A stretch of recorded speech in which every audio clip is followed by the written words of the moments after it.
change in ratio, admission, retirement, death, and accounting treatment for goodwill.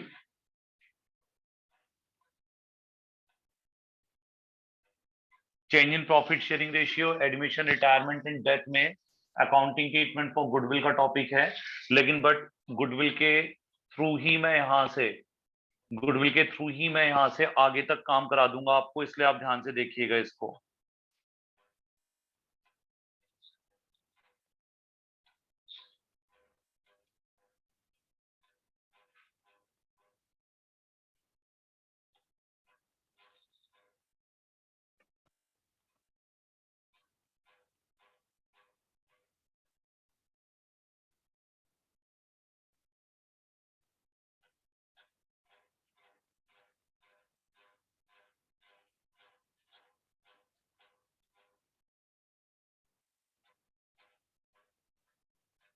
Change in profit sharing ratio,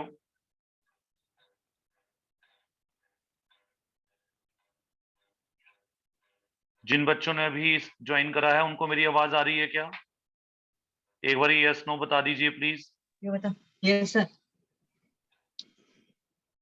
yes sir. बेटा जो topic आपका यहाँ चल रहा है अभी, इसकी हेडिंग आप पढ़ लीजिए। इसके अंदर टॉपिक है change in ratio, admission, retirement, death, और टॉपिक है अकाउंटिंग ट्रीटमेंट फॉर गुडविल।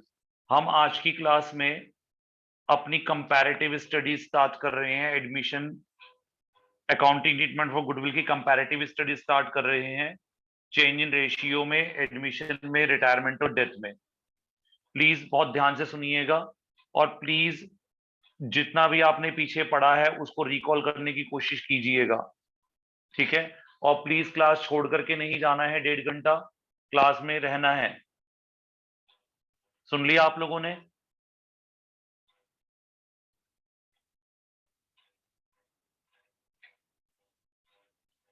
चलिए सुनेंगे ध्यान से।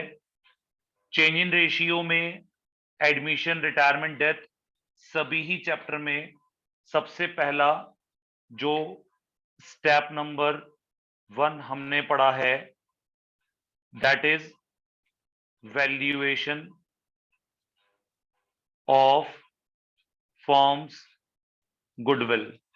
सबसे पहले हम फर्म की गुडविल की वैल्यूएशन करते हैं, चाहे वो chapter change in profit sharing ratio का हो, चाहे वो चैप्टर आपका एडमिशन का हो, चाहे वो चैप्टर रिटायरमेंट का हो। तो अगर आप जब क्वेश्चन अपना रीड करते हैं change in ratio, admission, retirement या डेथ का, तो अगर आपको उसमें क्वेश्चन की फर्म की गुडविल नहीं दी है, तो आप सबसे पहले फर्म की गुडविल की वैल्यूएशन करते हैं किसी एक मेथड को लगा करके, average profit method, super profit method या कैपिटलाइजेशन मेथड को लगा करके आप फर्म की गुडविल को वैल्यू करते हैं। वैल्यूएशन ऑफ फर्म्स गुडविल, तीनों चैप्टर के अंदर आपको सबसे पहले फर्म की गुडविल निकालनी होती है, पर कंडीशनें तभी निकालनी है जब वो आपको क्वेश्चन में गिवन नहीं हो। आप स्क्रीन पे देखोगे, आज की क्लास वेस्ट नहीं जानी चाहिए एक भी बच्चे की, प्लीज। आप आगे के चैप्टर छोड़ देंगे हम, आगे की कनक, ये मम्मी को दे देना।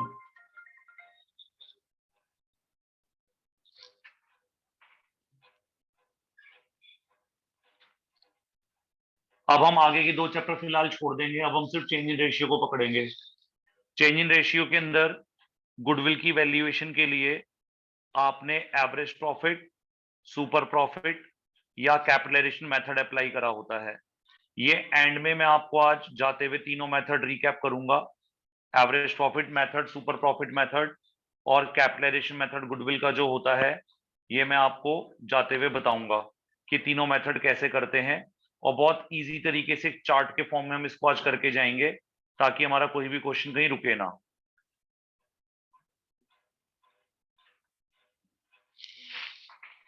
ना, इसको बंद कर दो फैन को और पीछे शटर खोल दो। एवरेज प्रॉफिट मेथड सुपर, उसको तेज कर दो फैन को वहां से। आरएन स्विच फैन का रेगुलेटर इधर से होगा, इधर वाला। Average profit method, super profit method और कैलकुलेशन मेथड से हम गुडविल निकालेंगे। अब मेरी बात को ध्यान से सुनना। आपके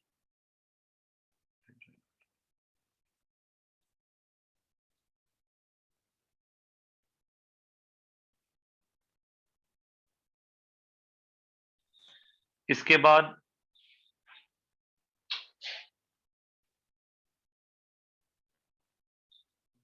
चेंज इन रेशियो में रिकॉल कीजिए। इस स्टेप नंबर 2 फर्म की गुडविल निकालने के बाद सैक्रिफाइसिंग रेशियो और गेनिंग रेशियो दोनों में से हमें कोई एक रेशियो कैलकुलेट करनी होती थी। चाहे आप सैक्रिफाइसिंग रेशियो कैलकुलेट कर लीजिए, चाहे फिर आप गेनिंग रेशियो कैलकुलेट कर लीजिए। फिलहाल मैं इसको थोड़ा इतना बड़ा रख सकता हूँ स्क्रीन को, ताकि आपको दिखे सबको।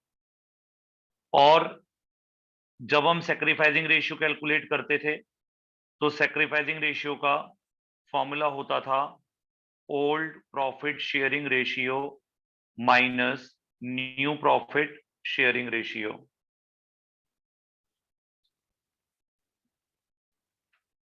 और अगर हम गेनिंग रेशियो कैलकुलेट करते थे तो हमारा फॉर्मूला हो जाता था new profit sharing ratio minus old profit sharing ratio.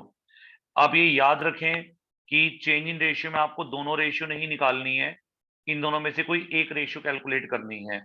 तो आज की क्लास के पर्पस के लिए हम लोग गेनिंग रेशियो को हटा देते हैं और हम मानते हैं कि हम अपने क्वेश्चन को सैक्रिफाइसिंग रेशियो से सॉल्व करेंगे। जब हम सैक्रिफाइसिंग रेशियो कैलकुलेट कर रहे थे, जब हम करते हैं, तो जब सैक्रिफाइसिंग रेशियो कैलकुलेट करते हैं तो सैक्रिफाइसिंग रेशियो कैलकुलेट करने के लिए जब हम फॉर्मूला अप्लाई करते हैं old profit sharing ratio minus new profit sharing ratio, तो हमें ये पता चलता है कि जब ये फॉर्मूला अप्लाई हो जाता है old ratio minus new ratio का, तो जब ओल्ड में से न्यू रेशियो को निकालते हैं, थोड़ा रिकॉल करना होगा, हमारा किसी पार्टनर का आंसर यहाँ पर पॉजिटिव आता था और किसी पार्टनर का आंसर हमारा यहाँ पर नेगेटिव आता था। यानी जब आप ओल्ड रेशियो में से घटाओगे तो आपको दो रिजल्ट मिलेंगे, या तो किसी का डिफरेंस पॉजिटिव आएगा या किसी का डिफरेंस जो है वो नेगेटिव आएगा। अगर पॉजिटिव आएगा तो वो पार्टनर सेक्रीफाइस कर रहा होगा, और जब नेगेटिव आएगा तो वो पार्टनर गेन कर रहा होगा। तो कुल मिलाकर के इस रेशियो को पता लगाने के बाद हमें ये पता लग जाता है कि इसमें कौन सा पार्टनर गेनर है और कौन सा पार्टनर सेक्रीफाइजर है। तो इसके बाद हम लोग को फोन करना अपने, इसके बाद हम लोग जब ये रेशियो अप्लाई कर लेते हैं तो गेन और सेक्रीफाइस क्लियर हो जाता है। अब आप सबको पता है जब प्रॉफिट शेयरिंग रेशियो चेंज होती है तो किसी पार्टनर को गेन होता है और किसी पार्टनर को सेक्रीफाइस होता है। अब इसी को इलस्ट्रेट करने के लिए मैं एक एग्जांपल ले लेता हूं कि फर्म में एबीसी पार्टनर हैं, इनकी प्रॉफिट शेयरिंग रेशियो 5:3:2 है और इन्होंने डिसाइड करा कि ये फ्यूचर में प्रॉफिट इक्वली शेयर करेंगे। तो आपका फॉर्मूला के हिसाब से ये जो ओल्ड रेशियो है 5:3:2 है और जो न्यू रेशियो है वो 1:1:1 है। अगर मैं इसको अप्लाई करता हूं सैक्रिफाइसिंग रेशियो के अंदर तो उसका फॉर्मूला है आपका old profit sharing ratio minus new profit sharing ratio.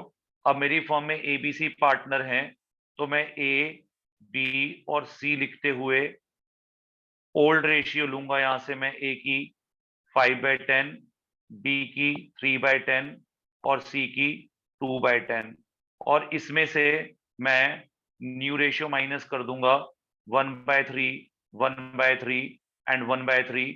जब हम इसको माइनस करेंगे तो हमें यहाँ पर एलसीएम लेना पड़ेगा, 30 हमारा एलसीएम आ जाएगा यहाँ पर।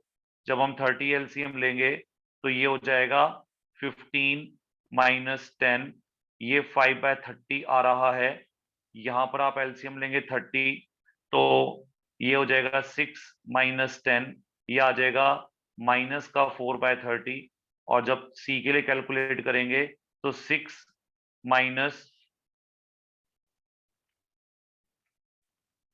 10,339। आई एम सॉरी, ऊपर वाला जो अमाउंट है, ये जो ऊपर वाला अमाउंट है, ये आपको ऊपर वाला अमाउंट जो आएगा वो 9 आएगा, और इसका जो पार्टनर का आंसर है वो माइनस का 1/30 है। और यहाँ पर 6 माइनस 10, यहाँ आपका आंसर -4/30 है। तो ये जो दो नीचे पार्टनर है बी और सी, इनका आंसर माइनस में आ रहा है, तो ये पार्टनर क्या कर रहे हैं, गेन। और जिसका प्लस में आ रहा है वो पार्टनर क्या कर रहा है, सेक्रीफाइस।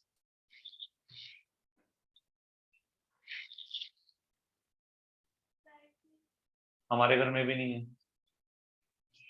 सुबह से नहीं है।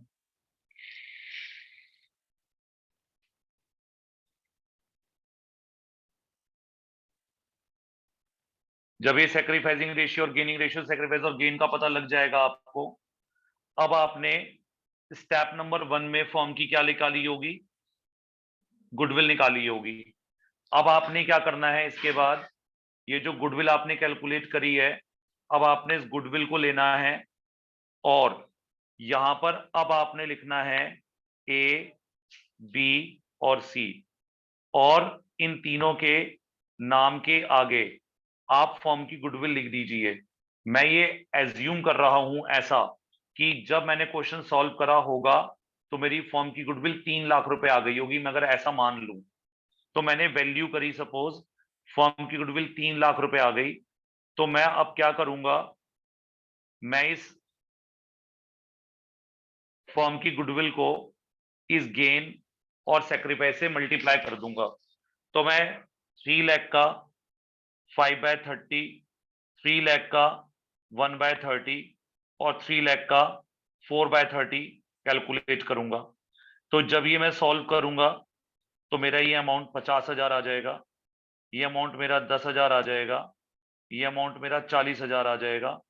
जब ये अमाउंट आपका कैलकुलेट हो जाएगा, जब आपका अमाउंट कैलकुलेट हो जाएगा, तो आपको ऊपर से क्लैरिफाई हो जाएगा कि गेनर जो थे वो कौन थे, बी और सी थे, और जो सेक्रीफाइजर था वो कौन था, ए था। तो अब आप गेन और सेक्रीफाइसिंग पार्टनर को आइडेंटिफाई करके अपनी जर्नल एंट्री फॉर्म कर लेंगे। अब आपकी एंट्री बनाने का टाइम आ गया। अब आप एंट्री बनाएंगे, गेनर को डेबिट करते हैं और सेक्रीफाइजर को क्रेडिट करते हैं। तो गुडविल की एंट्री इस चैप्टर के अंदर होती थी चेंज इन रेशियो में, gaining partners capital account debit to sacrificing partners capital account. और इस एंट्री को लिखने के बाद अब हम अपने एग्जाम्पल से, इलस्ट्रेशन से इस एंट्री को पास कर लेते हैं। तो हमारी एंट्री बन जाएगी B's capital account debit, C's capital account debit to A's capital account. क्योंकि ए यहां पर सेक्रीफाइस कर रहा है तो बी और सी ए को कॉम्पनसेट करेंगे, तो बी का अमाउंट आ जाएगा, यहां से बी का अमाउंट आ जाएगा 10,000, सी का अमाउंट आ जाएगा 40,000 और ए का अमाउंट आ जाएगा 50,000। तो हमारी एंट्री बन जाएगी B debit C debit to A's capital. और नरेशन क्या हो जाएगी इसकी, being adjustment entry made for goodwill. On change in ratio लिखना चाहें तो आप लिख सकते हैं, नहीं तो ऐसे ही छोड़ दीजिए एंट्री को। यहां आकर के आपकी एंट्री खत्म हो जाती है, और यहां से हम इसको क्लोज कर देते हैं। अब इसको हम रिकैप करते हैं, हमने क्या पढ़ा। टॉपिक आपका चल रहा है change in ratio, admission, retirement, death. सभी टॉपिक के अंदर हम अकाउंटिंग ट्रीटमेंट फॉर गुडविल को कंपैरेटिव टेबल में स्टडी कर रहे हैं। हमने पहला चैप्टर उठाया था change in ratio. Change in ratio में सबसे पहले हमने अपनी फर्म की गुडविल की वैल्यूएशन करी। गुडविल की वैल्यूएशन करने के बाद सबसे पहले फर्म की गुडविल निकाली। गुडविल की वैल्यू निकालने के बाद हमने सैक्रिफाइसिंग रेशियो और गेनिंग रेशियो में किसी एक का एप्लीकेशन करना था। हमने सैक्रिफाइसिंग रेशियो का एप्लीकेशन कर लिया, ओल्ड माइनस न्यू निकाला, एक इलस्ट्रेशन ली जिसमें एबीसी की ओल्ड रेशियो 5:3 एज्यूम करी और उनकी न्यू रेशियो 1:1:1 एज्यूम करी, ओल्ड रेशियो में से न्यू रेशियो को माइनस किया तो रिजल्ट में हमें पता चला कि जो ए पार्टनर है उसका आंसर 5/30 पॉजिटिव आया, जिसका आंसर सेक्रीफाइसिंग रेशियो में पॉजिटिव आ रहा है 5/30, ये पार्टनर आपका सेक्रीफाइसिंग पार्टनर है। और जिनका आंसर आपका नेगेटिव आ रहा है वो पार्टनर आपकी गेनिंग पार्टनर है। As per the ratio, change in ratio या रिकॉन्स्टिट्यूशन में जब रेशियो चेंज होती है तो गुडविल की एंट्री बनाई जाती है gaining partner capital account debit to sacrificing partner capital account. यहाँ पर एक बात रिकॉल करनी होगी कि अगर पार्टनर्स की कैपिटल फिक्स्ड होती तो यहाँ पर करंट अकाउंट लगता, यानी एंट्री होती gaining partner current account debit to sacrificing partner current account. इस एंट्री को पूरा करने के लिए अब हमें वैल्यूज चाहिए होंगी, तो हम वैल्यूज कैसे निकालेंगे? हमारे पास जो फर्म की गुडविल है, जो मैंने एज्यूम करी है कि 3 लाख रुपए क्वेश्चन में गिवन है, उस गुडविल का हम 5/30, 1/30, 4/30 निकालेंगे तो ए का अमाउंट आ जाएगा 50,000, बी का अमाउंट आ जाएगा 10,000, सी का अमाउंट आ जाएगा 40,000। यानी इनके जो गेन और सेक्रीफाइस हैं वो हमने मनी में कन्वर्ट कर दिए। अब हमने जो मनी में कन्वर्जन करी उसको किसके बेसिस पे कन्वर्ट करा? हमने 3 लाख रुपए किसको आधार बनाया? हमने फर्म की गुडविल का 5/30, 4/30 और 1/30 और 4/30 निकाला। गुडविल का ही क्यों? क्योंकि फर्म को जो प्रॉफिट एक्रू होते हैं वो फर्म की गुडविल की वजह से होते हैं। इसलिए जब भी पार्टनर कॉम्पनसेट करते हैं एक दूसरे को तो वो गुडविल के आधार पर ही करते हैं, क्योंकि गुडविल नहीं होगी तो प्रॉफिट्स भी नहीं हुए होंगे, और गुडविल है तो इसलिए प्रॉफिट्स भी हो रहे हैं। तो इसलिए गुडविल के आधार पर ही कॉम्पनसेशन डिसाइड होती है। इसलिए गेनिंग पार्टनर सेक्रीफाइसिंग पार्टनर को कॉम्पनसेट कर रहे हैं, तो एंट्री बन गई बी गेनर है, सेक्रीफाइस कर रहा है ए, तो बी 10,000 देकर के, सी 40,000 रुपए देकर के ए को कॉम्पनसेट करेंगे, तो एक अमाउंट 50,000 यहां पर हो जाएगा। ये आपकी मेन चेंज इन रेशियो की गुडविल की एंट्री होती है। किसी बच्चे को समझ ना आया हो पहले एक बारी मुझे बता दीजिए। ऑनलाइन वाले बच्चों को क्लियर है ये entry? Yes sir. Yes sir. ठीक है, आगे बढ़ेंगे। अब हम लोग थोड़ा सा एक टॉपिक डिस्कस करेंगे छोटा सा।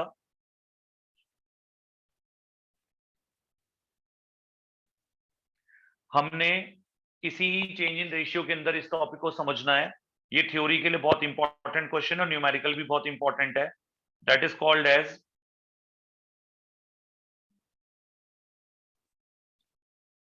इजी वर्ड लिख लेते हैं, that is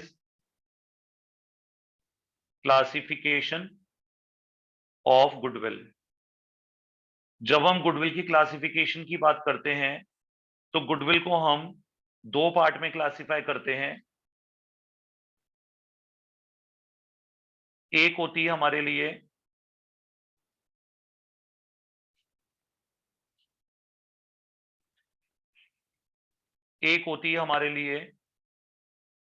purchased goodwill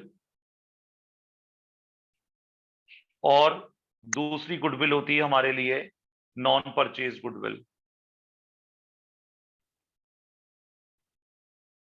goodwill can be categorized as purchase goodwill and non purchase goodwill.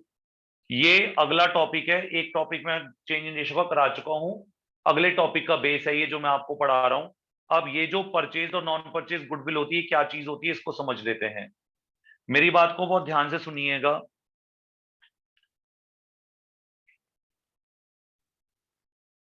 Purchase goodwill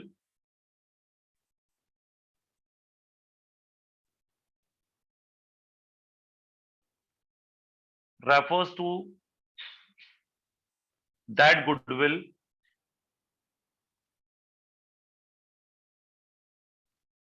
for which some consideration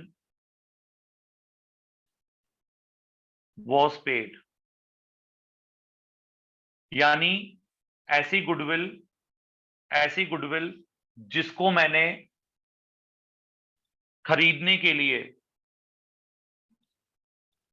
जिस गुडविल को खरीदने के लिए सम कंसीडरेशन का मतलब है प्राइस, जिस गुडविल को खरीदने के लिए मैंने कीमत पे करी होगी वो मेरी गुडविल कौन सी होगी?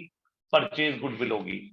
यहां पर जो गुडविल का टॉपिक हम पढ़ते हैं ये हम अकाउंटिंग स्टैंडर्ड 26 के अंदर पढ़ते हैं। तो अकाउंटिंग स्टैंडर्ड 26 बताता है कि गुडविल दो तरह की होती है, परचेज और नॉन परचेज पार्टनरशिप फॉर्म के केस में। जब हम परचेज गुडविल की बात करते हैं तो ये वो गुडविल है जिसके लिए हमने क्या करी है, जिसके लिए हमने यहाँ पर प्राइस पे करा है।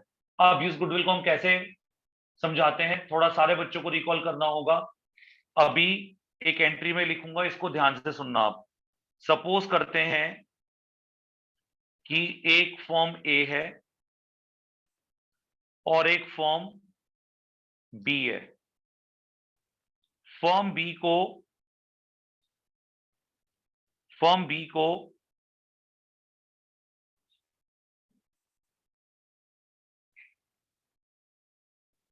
फॉर्म ए ने परचेज कर लिया। अब फॉर्म ए जब फॉर्म बी के बिजनेस को परचेज करेगी तो फॉर्म ए अपनी बुक्स में एंट्री डालती है एसेट्स अकाउंट डेबिट। ये फॉर्म ए एंट्री बना रही है अपनी बुक्स में। अब मुझे ये बताएं कि फॉर्म ए को किससे एसेट मिल रही है, फॉर्म बी से। तो debit word comes in asset account debit to liabilities account. हम उनके बिजनेस खरीद रहे हैं तो उनकी लायबिलिटी भी हमारी हो गई। और टू बी और एंड टू फॉर्म बी। अब मेरी बात को गौर से सुनिएगा। आपने यहां पर फॉर्म ए को जो फॉर्म बी की एसेट मिली वो 1 लाख रुपए की है, फॉर्म बी की जो लायबिलिटी मिली वो 20,000 रुपए की है, और फॉर्म बी को हमने 90,000 रुपए पे करने हैं। यानी फॉर्म बी को एक तरीके से हम उनकी 20,000 की लायबिलिटी पे करेंगे, 90,000 की हम उनकी एसेट पे करेंगे, और हम उनको 1 लाख रुपए की हमें केवल वो क्या दे रहे हैं, एसेट दे रहे हैं। तो हमने फॉर्म बी से पूछा कि भाई अगर आप हमें एसेट, अगर हम आपको पेमेंट 1,10,000 की दे रहे हैं तो आप हमें एसेट भी कम से कम 1 लाख रुपए की क्यों दे रहे हो। आप हमें एसेट भी कितने की दो, 1,10,000 की दो। आप हमें 1 लाख की एसेट क्यों दे रहे हो। तो वो कह रहे हैं अरे बेवकूफ, तू बहुत बड़ा गधा है, तू समझा ही नहीं अभी तक। ये 10,000 जो हमने तेरे से एक्स्ट्रा चार्ज करे हैं ना, ये हमारी फॉर्म की किसके हैं, गुडविल के हैं। तो मिस्टर ए आप चुपचाप अपनी बुक्स में एक नया अकाउंट डेबिट कर लो। किस नाम से, गुडविल के नाम से। 10,000 आपकी गुडविल के हो गए। और अब आप सारी दुनिया को ये बोलना कि ये गुडविल मेरी परचेज गुडविल है। तो this becomes purchase goodwill in the books of firm A. तो what is purchase goodwill, it is that goodwill which is acquired at some measurable money cost, यानी for which you have paid some consideration, that is your purchase goodwill। तो इस goodwill को हम future में अपनी balance sheet में डाल पाएंगे, फ्यूचर में हम इसको अपनी बैलेंस शीट में डाल पाएंगे। लेकिन एक बात आप यहां पर ये भी समझेंगे, प्लीज इस कॉन्सेप्ट को सुनना ध्यान से, क्योंकि मेरा टॉपिक शुरू हो रहा है। पर उससे पहले मैं नॉन परचेज गुडविल को डिफाइन कर दूं। परचेज गुडविल का अपोजिट कर दीजिए। Non purchase goodwill refers to that goodwill for which no consideration was paid. तो आपकी नॉन परचेज गुडविल कौन सी हो गई, आपकी नॉन परचेज गुडविल हो गई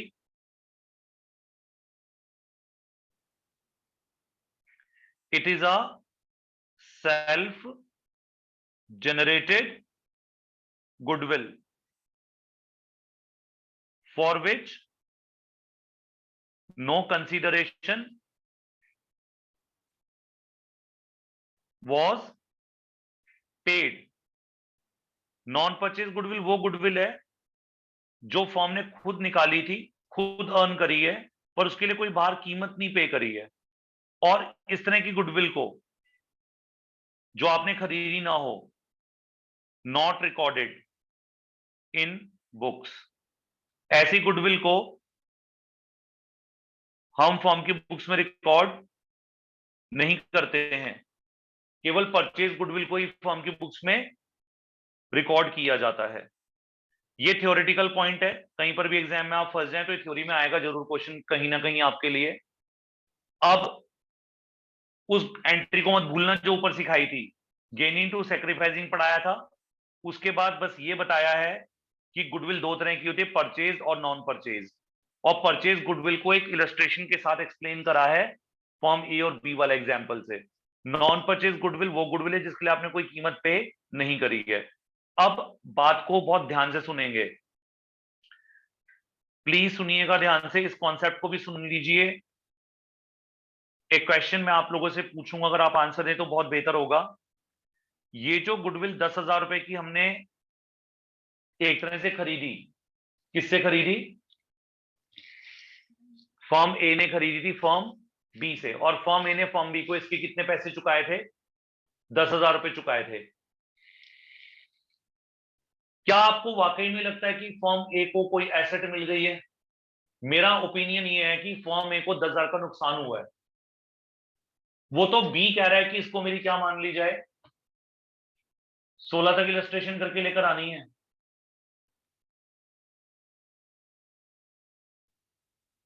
बहुमूल्य, उनको चेक कर लो एक बारी। जतिन का क्वेश्चन,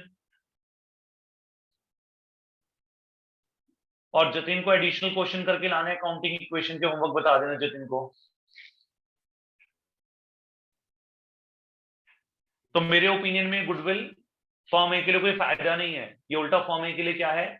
नुकसान है, जिसको जबरदस्ती ए ने कह दिया कि इसको तो अपनी बुक में क्या डाल दे, गुडविल के नाम से डाल दे, देख ले तो उसने उसको गुडविल के नाम से डाल दिया। लेकिन ये गुडविल है तो एसेट, पर रियल सेंस में ये एसेट नहीं है। तो ऐसी गुडविल जो हम कहीं से खरीद के लाते हैं, वो कहने को खरीदी हुई होती है, पर रियल सेंस में वो खरीदी हुई होने के बावजूद भी मान लिया एसेट की तरह वर्क नहीं कर पाती है। तो ऐसी गुडविल को हमें अपनी बुक से क्या करना होता है? रिटर्न ऑफ करना होता है। तो अब हम सब लोग इस बात को रिकॉल करेंगे। हमें टीचर बार बार बोलते हैं कि बुक्स के अंदर आपको यदि बैलेंस शीट के अंदर क्या दी हो, गुडविल, तो उसको राइट ऑफ कर दीजिए। तो उसको राइट ऑफ करने का मतलब है जो गुडविल आपने अपनी बैलेंस शीट में डाली हुई है उसके पैसे आपने चुकाए, पर वो आपका बेनिफिट कुछ नहीं है उसके अंदर, तो उस गुडविल को हम राइट ऑफ करेंगे। अब ये गुडविल किसने खरीदी थी? फर्म ए ने। अब मैं अपने एग्जाम्पल में मानता हूं कि जिसके लिए मैं क्वेश्चन सॉल्व कर रहा हूं ये फर्म ए है, जिसकी गुडविल क्या है? ओल्ड रेशियो क्या है? 532, और न्यू रेशियो क्या है? तो इस फर्म को रेशियो चेंज होने से पहले पहले अपनी इस गुडविल को आपस में क्या करना होगा? राइट ऑफ करना होगा। अब देखो कितनी आसानी से बात समझ आ सकती है कि ये 10,000 रुपए फर्म के लिए क्या है? फर्म के लिए नुकसान है। जब ये नुकसान होगा तो नुकसान आपस में कौन भुगतेंगे? पार्टनर जिन्होंने खरीदी है। तो जब हम पार्टनर को किसी भी तरह का लॉस देते हैं तो उनकी कैपिटल उससे क्या हो जाती है? कम हो जाती है। इसीलिए जब हम गुडविल राइट ऑफ करते हैं तो इसकी जर्नल एंट्री बनती है ओल्ड, से पार्टनर्स नहीं बोलना है, old partners capital account debit. ये याद रखेंगे जब भी कैपिटल फिक्स्ड होगी तो कैपिटल सब्स्टिट्यूट होगा करंट अकाउंट से। Old partner capital account debit to goodwill account in old profit sharing ratio में इस गुडविल को राइट ऑफ करने का प्रोविजन होता है। तो यहां पर हम इस गुडविल को राइट ऑफ करेंगे अब इस एंट्री से, जो ए और बी की फर्म ने खरीदी है। और खरीदकर मैंने क्या कहा था, वो कहां डाल सकते हैं इसको? बैलेंस शीट में। लेकिन बैलेंस शीट में डालने के बाद उनको इस गुडविल को क्या करना होगा? इसको राइट ऑफ करना होगा। तो राइट ऑफ के लिए क्या एंट्री बन जाएगी अब? A B C. तो एंट्री बन जाएगी A's capital account debit, B's capital account debit, C's capital account debit to goodwill account. अब हमारी बुक्स में कितनी गुडविल अपीयर हो रही है? हमारी बुक्स में गुडविल कितनी आई थी? 10,000। और ओल्ड रेशियो कितनी थी बेटे? 5:3:2। तो इस गुडविल को 532 में राइट ऑफ करेंगे तो अमाउंट आ जाएगा 5,000, 3,000 और 2,000, और एंट्री बन जाएगी A debit, B debit, C debit to goodwill account. अब आपको चेंज इन रेशियो के अंदर मेन एंट्री तो यही रखनी है जो आपने कौन सी सीखी थी, गेनिंग टू सैक्रिफाइसिंग। और अगर इसी ही चैप्टर के अंदर या किसी भी चैप्टर के अंदर कौन सी गुडविल आ जाए? परचेज गुडविल आ जाए, जिसको आपने एज एन एसेट बुक्स में कैरी किया होगा उसको हम लोग राइट ऑफ करेंगे। इसको आपके हो सकता है क्वेश्चन के अंदर वर्ड लिखा आए एग्जिस्टिंग गुडविल।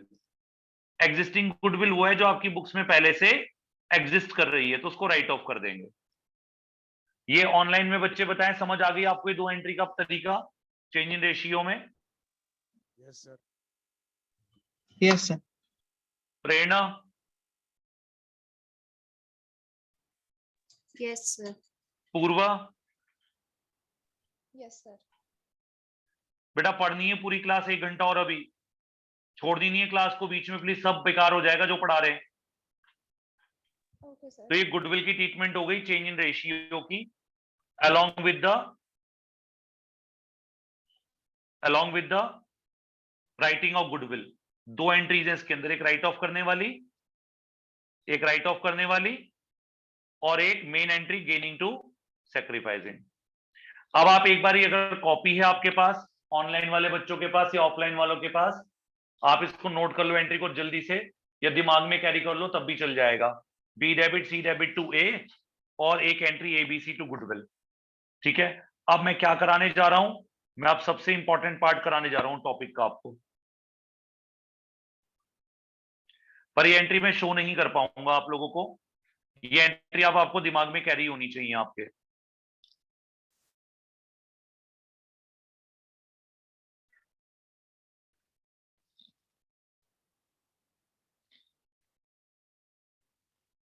सारे बच्चे ध्यान से सुनेंगे, सारे बच्चे ध्यान से सुनेंगे।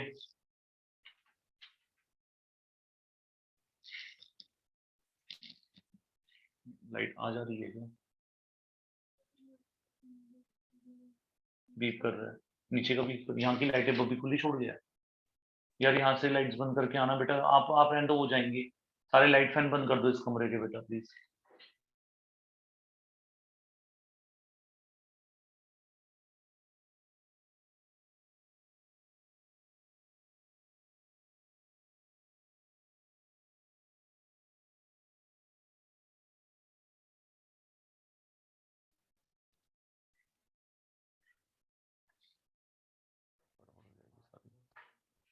बेटा यहाँ ना थोड़ी वोल्टेज की प्रॉब्लम आ रही है अभी, मतलब इन्वर्टर की प्रॉब्लम आ रही है। अगर बाई चांस अगर इन्वर्टर ट्रिप कर जाता है तो लाइट आने का वेट करना होगा।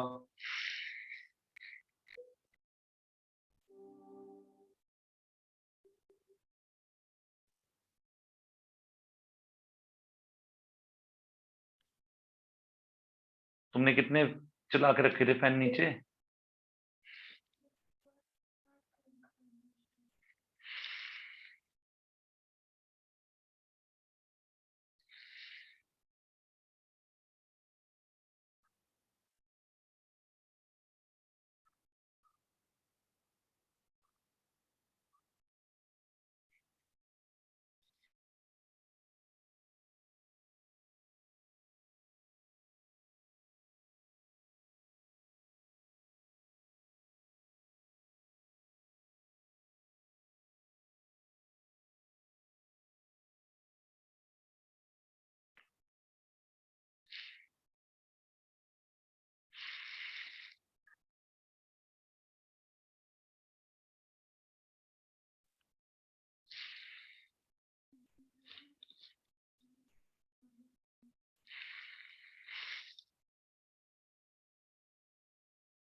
लिंक है सबके पास क्लास का मेरी है? एक बार आप लोग अपने अपने फोन निकालो, जिन पे फोन है फोन पे 3-3 ग्रुप में देख लो। बेटा ऑनलाइन वाले बच्चों की क्लास तो चल ही रही है जो चल रही है।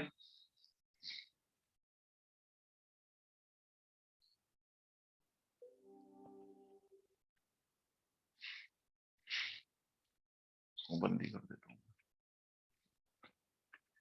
कम से कम जितना वो इन्वर्टर वो तो चल ही जाएगा, नेट भी बंद हो जाएगा वरना।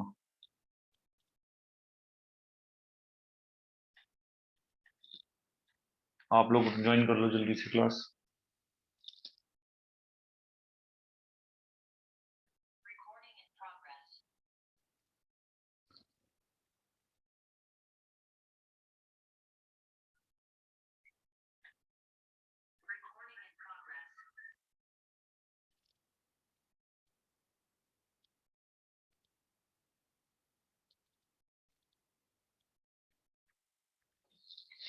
चलें कंटिन्यू करें।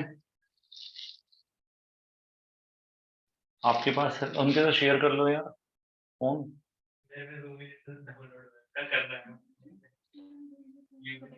आप एक फोन पीछे शेयर कर लो, उसको दे दो। अर्पित तू अपना फोन दे दे उसको, अगर उसमें स्पेशल ना आता हो तो।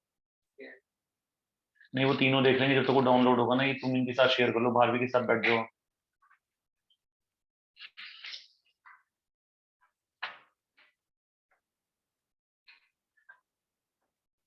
और कौन ज्वाइन कर रहा है आप में से? कर रहा है कोई और भी ज्वाइन?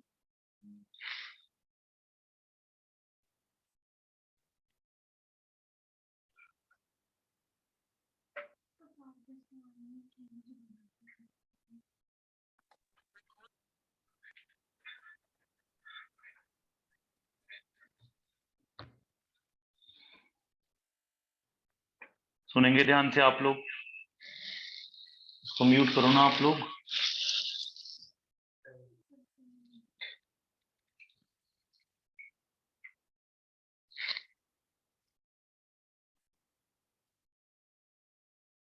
सुनेंगे बच्चे ध्यान से। Change in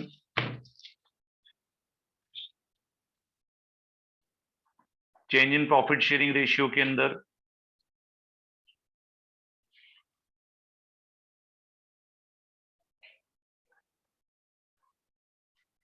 change in profit sharing ratio के टॉपिक के अंदर हमारा, इस चैप्टर की बात बता रहा हूं बेटा मैं।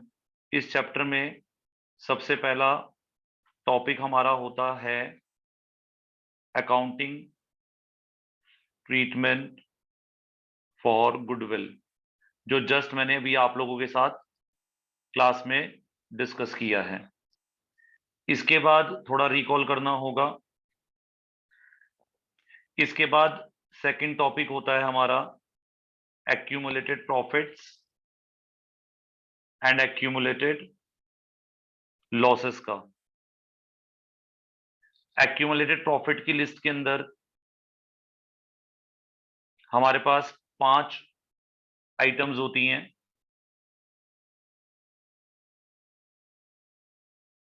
इसमें फर्स्ट होता है जनरल रिजर्व, सेकंड होता है प्रॉफिट एंड लॉस अकाउंट का क्रेडिट बैलेंस, नेक्स्ट होता है हमारे पास इन्वेस्टमेंट फ्लक्चुएशन रिजर्व, फोर्थ होता है हमारे पास वर्कमैन कंपनसेशन रिजर्व, और फिफ्थ होता है हमारे पास यहां पर कंटिंजेंसी रिजर्व। ये 5 हमारे पास एक्यूमुलेटेड प्रॉफिट के फॉर्म्स होते हैं। ये जो एक्यूमुलेटेड प्रॉफिट्स होते हैं ये हमारी फॉर्म की बैलेंस शीट की लायबिलिटी साइड में अपीयर होते हैं, और बैलेंस शीट की एसेट साइड के अंदर हमारे पास 2 टर्म्स होती हैं। एक प्रॉफिट एंड लॉस अकाउंट जब एसेट साइड में दिया होता है तो वो डेबिट बैलेंस होता है, और दूसरी टर्म होती है एडवर्टीजमेंट सस्पेंस अकाउंट।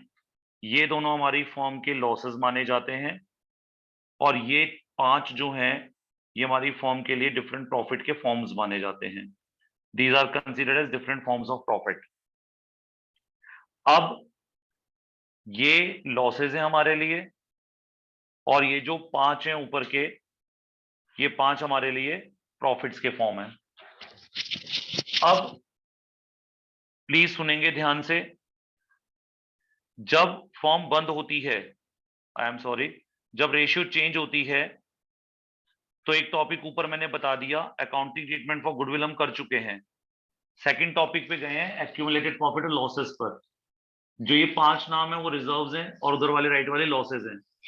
जब फॉर्म बंद होती, आई एम सॉरी, जब फॉर्म का रिकॉन्स्टिट्यूशन होता है तो फॉर्म को डिसीजन लेना होता है कि फॉर्म इन रिजर्व्स को आपस में पार्टनर्स, यानी फॉर्म डिस्ट्रीब्यूट करना चाहती है, या फॉर्म इसको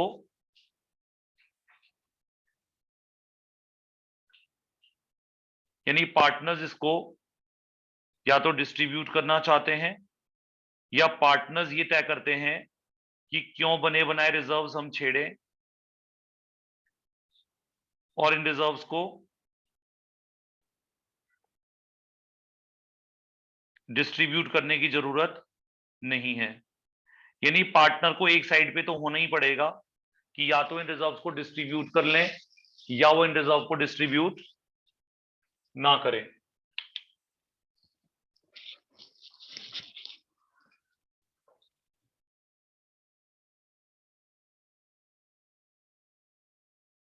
अगर पार्टनर्स ने डिसाइड करा कि उन रिजर्व्स को क्या करेंगे, डिस्ट्रीब्यूट, और लॉसेस को, ये प्लीज समझिएगा, अगर आप लॉसेस को बांटते हैं तो पार्टनर्स को जब आप लॉस बांटेंगे तो उनकी कैपिटल कम हो जाएगी, और अगर आप उनको प्रॉफिट्स बांटेंगे तो उनकी कैपिटल इंक्रीज हो जाएगी।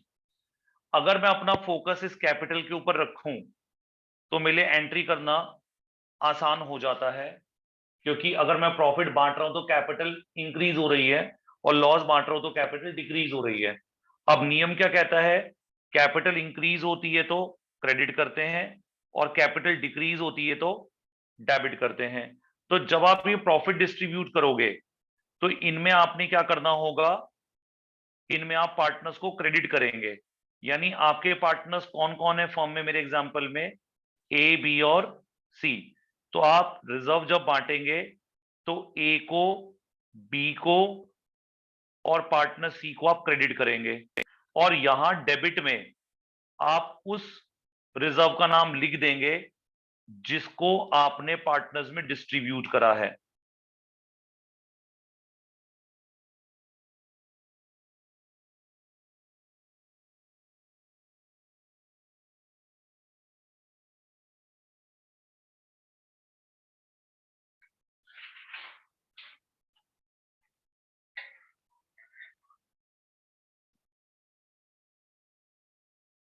यहां पर आप डेबिट में उस रिजर्व का नाम लिखिएगा जिसको आपने यहां से क्या करा है, ऊपर आपको रिजर्व्स गिवन है ना, इन रिजर्व्स के नाम को आप यहां लिख दीजिएगा डेबिट में। तो अगर आपका आंसर में क्वेश्चन में जनरल रिजर्व गिवन है तो आपकी एंट्री बन जाएगी general reserve account debit to A, to B, to C. अगर पी&एल क्रेडिट गिवन है तो एंट्री क्या बन जाएगी, P and L account debit to A, to B, to C. और अगर आईएफआर गिवन है तो IFR to A, B, C, यानी वट एवर इज देयर उसको डेबिट कीजिए और पार्टनर्स को क्रेडिट कर दीजिए। आपको एक बात सब बच्चों को याद रखनी है कि गुडविल की जो मेन एंट्री है वो सैक्रिफाइसिंग रेशियो में होती है। जब भी मैं आपको ये कहूं कि पार्टनर्स के बीच में डिवीजन करना है तो आपको हमेशा याद रखना है कि आपको ओल्ड रेशियो का यूज करके डिवीजन करना है। आपको कभी भी न्यू रेशियो में कुछ नहीं बांटना है। आपको आज तो एक ही बात याद रखनी की ओल्ड रेशियो में सारी डिवीजन होती है, एक्सेप्ट सैक्रिफाइसिंग रेशियो वाली एंट्री सैक्रिफाइसिंग रेशियो में करनी होती है। अब इसके बाद जब हम लॉसेस को बांटेंगे तो लॉसेस में क्या हो जाएगा, ए, बी, सी क्रेडिट की जगह क्या हो जाएंगे, डेबिट हो जाएंगे। तो आपकी एंट्री बन जाएगी A's capital account debit, B's capital account debit, C's capital account debit to, यहां किसका नाम लिखेंगे आप, उस लॉस का जो आपके क्वेश्चन में अपीयर हो रहा होगा। अगर पी&एल आ रहा होगा तो पी&एल अकाउंट लिख देना, एडवर्टीजमेंट आ रहा होगा तो एडवर्टीजमेंट अकाउंट लिख देना। और ये आपने किस रेशियो में डिवाइड करना है पार्टनर्स के बीच में, ओल्ड रेशियो में आपने इसको डिवाइड कर दिया। शटर खोल दो पीछे से एक हाथ से, खुल जाएगा बस। अब हाँ खुल जाता है आराम से।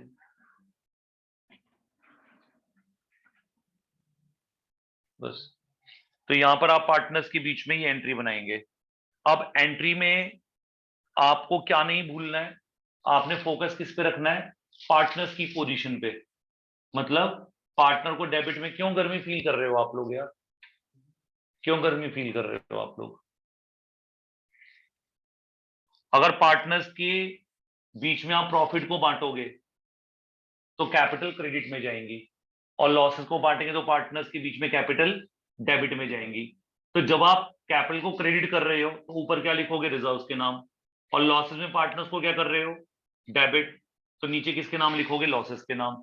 तो हम कभी भी बच्चों को ये नहीं बोल, मतलब आसान तरीका क्या है, आसान तरीका ये नहीं कि रिजर्व कहां लिखना है डेबिट या क्रेडिट में, आसान तरीका क्या है, पार्टनर्स को क्या करना है, तो पार्टनर्स को जब क्रेडिट करना है तो रिजर्व ऊपर आ जाएंगे, लॉस में पार्टनर को डेबिट करना है तो P&L और एडवर्टीजमेंट नीचे आ जाएगा। दोबारा बोलूं, जल्दी बोलो यार। इसके बाद नेक्स्ट टॉपिक कौन सा था हमारा? जब पार्टनर्स क्या तय करेंगे, रिजर्व को डिस्ट्रीब्यूट नहीं करना है। जब पार्टनर्स तय करेंगे रिजर्व को डिस्ट्रीब्यूट नहीं करना है, तब क्या करेंगे हम लोग? प्लीज सुनिएंगे ध्यान से।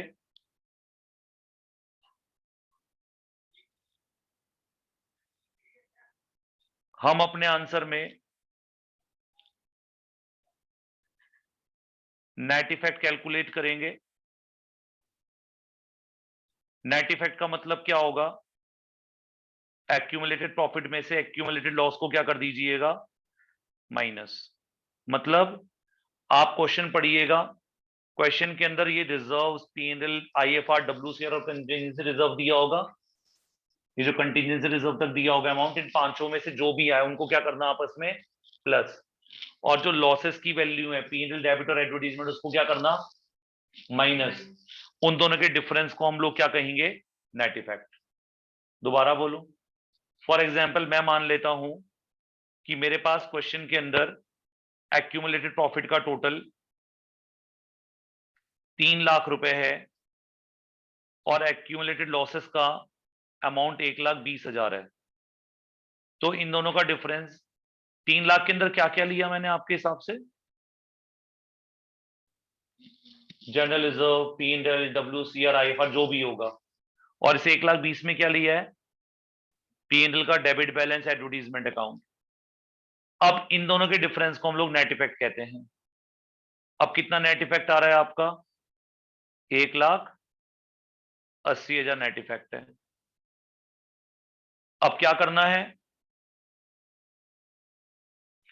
अब सेक्रीफाइसिंग रेशियो निकालनी है। क्या फॉर्मूला लगाना है? ओल्ड रेशियो में से न्यू रेशियो को माइनस करना है,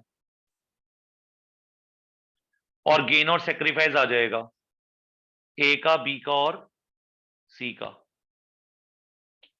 कितना आया था ए का आंसर याद कीजिए? 5/30, बी का -1/30 और सी का माइनस का 4/30।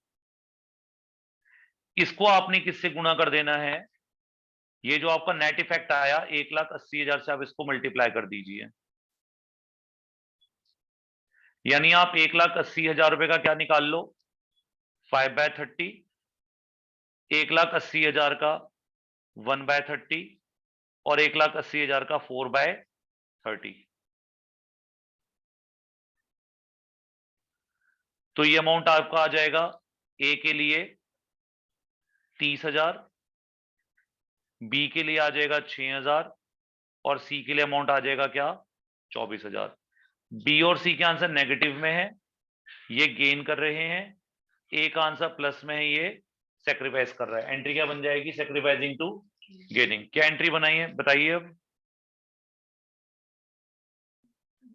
बी's capital account debit, C's capital account debit to A's capital account. कितना अमाउंट आ जाएगा?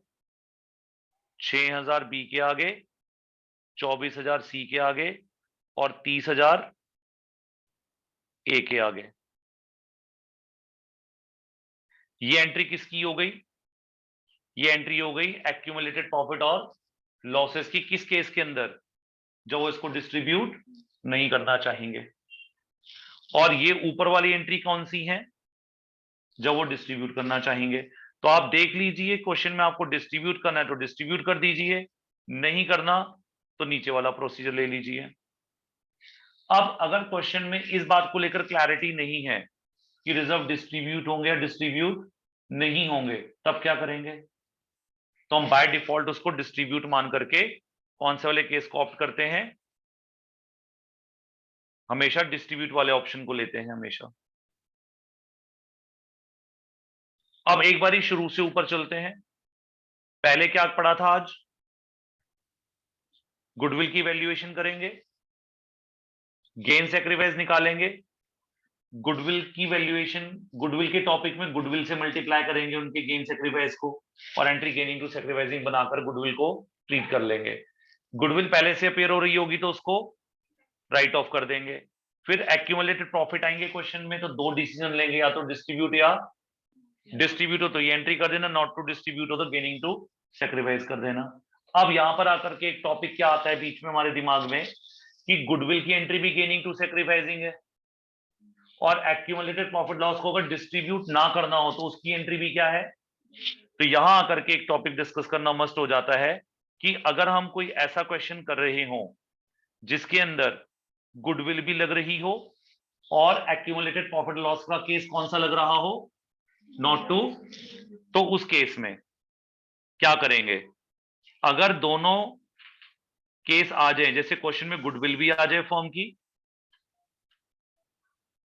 कितनी आ गई 3 लाख, और एक्यूमुलेटेड प्रॉफिट आ गए थे मेरे पास कितने, वो भी मैंने लिए थे 3 लाख, और एक्यूमुलेटेड लॉस की वैल्यू मैंने कितनी ली थी, कितनी ली थी 1,20,000।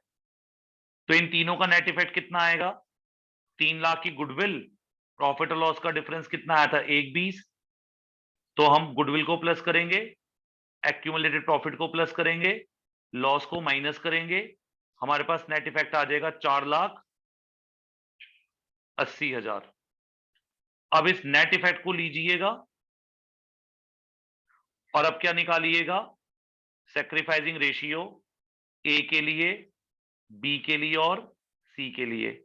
हम वो निकाल चुके हैं 3-4 बार अब तो इसका आंसर 5/30 था, इसका -1/30 था, इसका -4/30 था। किससे मल्टीप्लाई कर देंगे इसको, 4,80,000 से। तो ये अमाउंट आपका आ जाएगा कितना,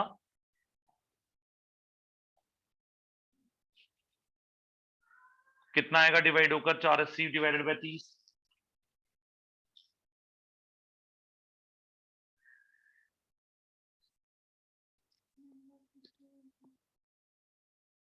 480 डिवाइडेड बाय 30 कितना होता है,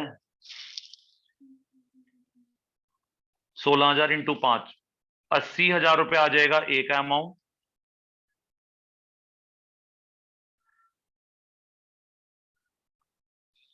80,000 रुपये आ जाएगा ए का अमाउंट, 16,000 रुपये आ जाएगा बी का अमाउंट, और 64,000 आ जाएगा किसका अमाउंट, सी का अमाउंट। क्या एंट्री बना देंगे, B capital account debit, C capital account debit to A's capital account, B का अमाउंट 16,000, सी का 64 और ए का 80,000। ये एक अलग से न्यूमेरिकल हो गया आपकी बुक का, जिसमें गुडविल और एक्यूमुलेटेड प्रॉफिट एक साथ आए होंगे, और उसमें कौन सा केस लग रहा होगा, नॉट टू डिस्ट्रीब्यूट का। और ऊपर क्या पढ़ाया, ऊपर गुडविल का टॉपिक इंडिविजुअली पढ़ाया है, एक्यूमुलेटेड प्रॉफिट लॉस का इंडिविजुअली पढ़ाया है, डिस्ट्रीब्यूट और नॉट टू डिस्ट्रीब्यूट, और इसमें दोनों को मर्ज करके बताया कि दोनों की एंट्री सेम कब होती है, जब प्रश्न में गुडविल भी आ जाए और एक्यूमुलेटेड प्रॉफिट लॉस का कौन सा केस आ जाए, तो वो दोनों ऐड होकर सिंगल एंट्री बनाते हैं। लेकिन अगर गुडविल के साथ डिस्ट्रीब्यूट का केस आ जाए तो गुडविल की एंट्री अलग रहेगी, प्रॉफिट की बांटने की एंट्री अलग रहेगी, लॉस की एंट्री बांटने की अलग रहेगी। ऑनलाइन वालों को कितना समझ आया है यहां पर, सर आ गया समझ। सर आ गया। पूर्वा कुछ समझ आ रहा है बेटा, Yes, sir. प्रेरणा, Yes, sir. थर्ड टॉपिक कौन सा होता था चेंज इन रेशियो में,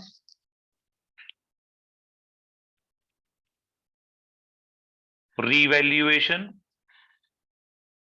of assets and reassessment of liabilities. ये इस चैप्टर का टॉपिक नंबर 3 है। सभी बच्चों को पता है कि रीवैल्यूएशन अकाउंट बनाना होता है, ये सबसे फास्ट टॉपिक होता है हमारे लिए, हर क्वेश्चन में हर चैप्टर में पाया जाता है ये। अब बात को ध्यान से सुन लेंगे। ये जो टॉपिक है revaluation of assets and reassessment of liabilities का,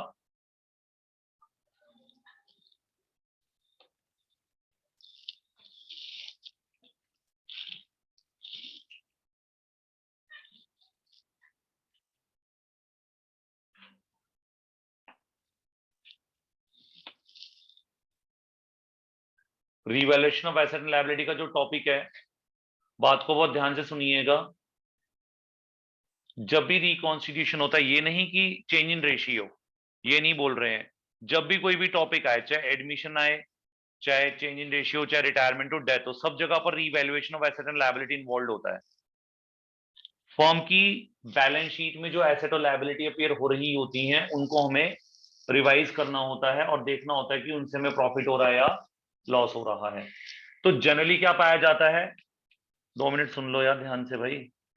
जनरली क्या पाया जाता है कि फर्म जब अपनी बैलेंस शीट बनाती है तो उसमें विंडो ड्रेसिंग का कॉन्सेप्ट, जिसको हम कहते हैं presenting balance sheet in such a manner that will show favourable position of the business, तो हम उस ऑब्जेक्टिव से अपनी बैलेंस शीट को इस तरह से डालते हैं कि वो हमारी बैलेंस शीट की पोजीशन, यानी जो हमारी फाइनेंशियल पोजीशन है, वो बेटर रिफ्लेक्ट होती है। उस वजह से हम अपनी एसेट लायबिलिटी में मैनिपुलेशंस करते हैं। इसके अलावा बहुत डिफिकल्ट टॉपिक है, मैं उस लेवल पे डिस्कशन नहीं करूंगा, एक लाइन जरूर बोलूंगा आपकी नॉलेज के लिए। अगर हम, आप लोगों ने, आई डू नॉट नो, कि मुझे पता भी नहीं है और मुझे 100% श्योर है कि 11th क्लास में आप लोगों ने नहीं पढ़ा होगा, रिजर्व एंड सरप्लस में सीक्रेट रिजर्व एक टॉपिक होता था। सीक्रेट रिजर्व्स क्या होते हैं, जब फर्म अपने रिजर्व्स को डिस्क्लोज नहीं करना चाहती है तो कंपनी क्या करती है या फर्म क्या करती है, अपने डेप्रीशिएशन के रेट को, सपोज कर रहे हैं ऐसा, 10% से 20% कर देती है, यानी एक्सेस डेप्रीशिएशन चार्ज करते हैं। और एक्चुअल में लगना केवल कितना है, लगना 10 है, और वो डेप्रीशिएशन दिखा कितना रहे हैं, 20, यानी वो अपने प्रॉफिट का 10% भाग किस में डाल रहे हैं, डेप्रीशिएशन में एक्स्ट्रा डाल रहे हैं।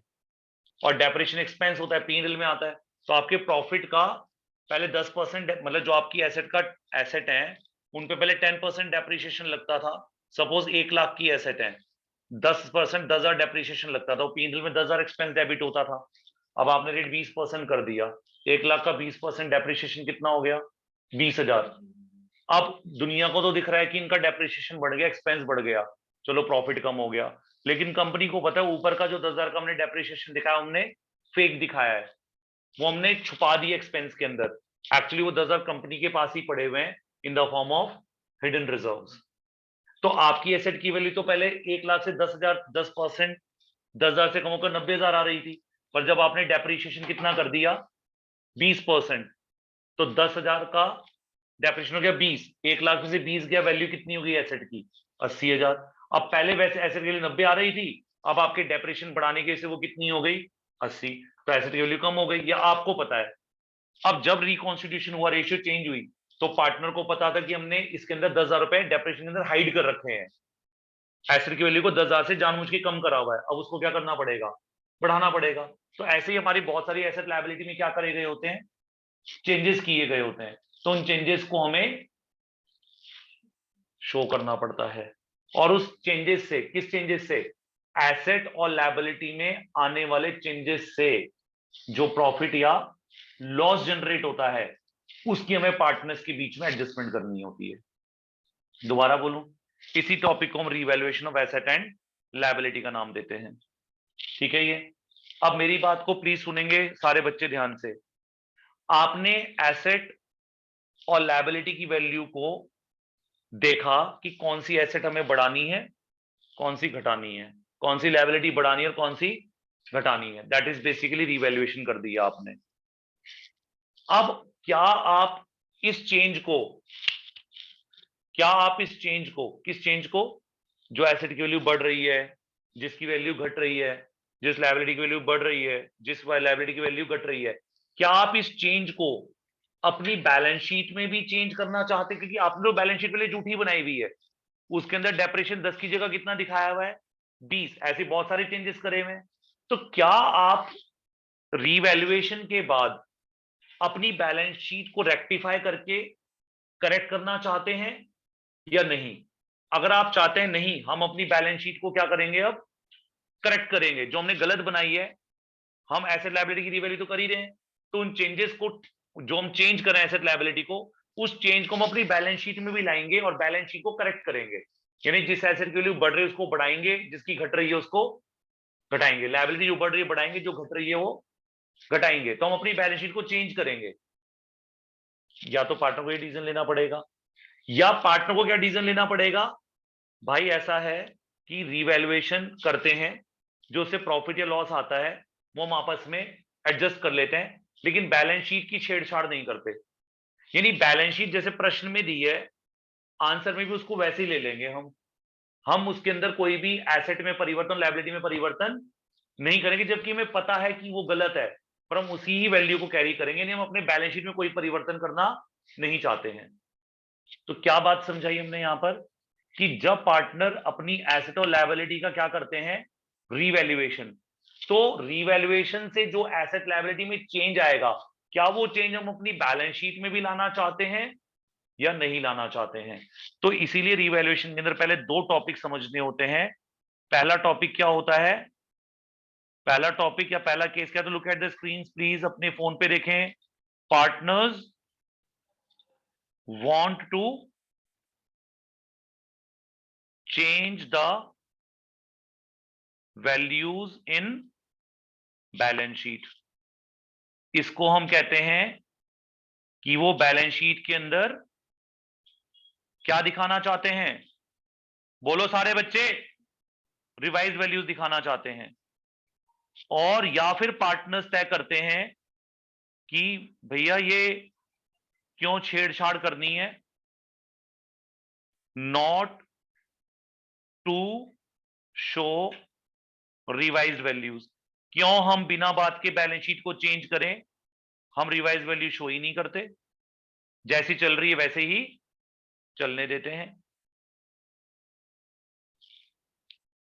ऑनलाइन वाले बच्चों को ये थर्ड टॉपिक के दो केस समझ आ गए, पार्टनर्स का डिसीजन।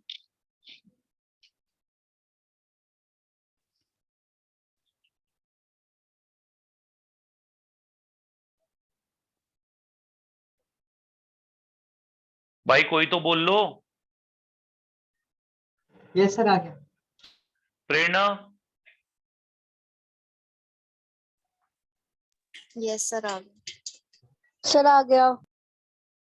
ठीक है। देखें, अगर पार्टनर्स चाहते हैं कि हम अपनी बैलेंस शीट को बदल दें, हम अपनी बैलेंस शीट को बदल दें, प्लीज बहुत ध्यान से सुनना जो मैं पढ़ा रहा हूं आपको। तो पार्टनर्स क्या बनाएंगे अपने पास, रीवैल्यूएशन अकाउंट। कैसे बनाएंगे, मैं पढ़ाऊंगा नहीं आज इस टॉपिक को, सिर्फ बता दूंगा हिंट। एसेट को डिक्रीज करेंगे तो डेबिट में, लायबिलिटी को इंक्रीज करेंगे तो डेबिट में। एसेट की वैल्यू को इंक्रीज करेंगे क्रेडिट में, लायबिलिटी की वैल्यू को डिक्रीज करेंगे क्रेडिट में। यानी क्रेडिट में तब आएगा जब फर्म को प्रॉफिट हो रहे होंगे यहां से, और यहां डेबिट में तब आएगा एसेट और लायबिलिटी जब उनमें लॉस हो रहे होंगे। अब लॉस कब होता है, जब एसेट को कम करेंगे तो डेबिट में लिखेंगे, जब एसेट को बढ़ाएंगे तो क्रेडिट में, और लायबिलिटी को कम करेंगे तो क्रेडिट में, घटाएंगे तो डेबिट में। इसके बाद रीवैल्यूएशन अकाउंट या तो क्या शो करेगा, बोलो, रीवैल्यूएशन आंसर या तो प्रॉफिट आएगा या ये प्रॉफिट या लॉस सम ए बी सी के बीच में डिवाइड कर देंगे। मैंने आपसे कहा था जब भी कुछ बांटोगे पूरे चैप्टर में, वो ओल्ड रेशियो में डिवाइड करेंगे, तो ये प्रॉफिट और लॉस पार्टनर्स में हम डिवाइड कर देंगे। ठीक है। अब जब बैलेंस शीट बनाओगे तो क्या करोगे, यहां बड़ा इंपॉर्टेंट डिस्कशन है, प्लीज सारे बच्चे ध्यान से सुनेंगे ऑनलाइन वाले मेरी बात को। अब जो जो आपने एसेट को घटाया या बढ़ाया है, उसको आप अपनी बैलेंस शीट में प्लस माइनस कर देना। जब मैं बच्चों को ये बात बोलता हूं कि एसेट और लायबिलिटी को चेंज करके लिखना, तो प्लीज सुने, हमारी बैलेंस शीट के अंदर क्या केवल एसेट और लायबिलिटीज ही होती हैं? हमारी बैलेंस शीट में तो कैपिटल भी होती है, एक्यूमुलेटेड प्रॉफिट और लॉसेस भी होते हैं, और देन एसेट और लायबिलिटीज होती हैं। ऐसे ही होता है ना, ऐसे ही होता है। हम किस टॉपिक की बात कर रहे हैं यहां पर? हम केवल एसेट और लायबिलिटी को बदलने की बात कर रहे हैं। और हम किसकी बात पहले कर चुके हैं? एक्यूमुलेटेड प्रॉफिट लॉस की हम बात पहले ही कर चुके हैं। तो अब जब आप आंसर की बैलेंस शीट बनाओगे तो आप क्या क्या चेंज करोगे? आप कैपिटल क्वेश्चन में जो दी है वो चेंज होगी आपकी। आंसर में जो बैलेंस शीट में कैपिटल डलेगी वो एज पर कैपिटल अकाउंट डलेगी। इसका मतलब है इन एंट्रीज की मुझे किस में पोस्टिंग करनी पड़ेगी? कैपिटल अकाउंट में पोस्टिंग करके कैपिटल अकाउंट बनाना पड़ेगा। फिर जो आंसर आपका कहां से आएगा? कैपिटल अकाउंट से। वो आंसर आपको कहां लिखना पड़ेगा? अपनी बैलेंस शीट में।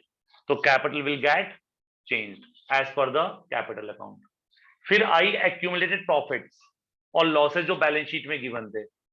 अगर हमने उनको डिस्ट्रीब्यूट कर दिया होगा तो आंसर में नहीं उतारेंगे, अगर डिस्ट्रीब्यूट नहीं किया होगा तो उनको भी आंसर में उतारेंगे। और थर्ड नंबर पे हम पढ़ रहे हैं रीवैल्यूएशन।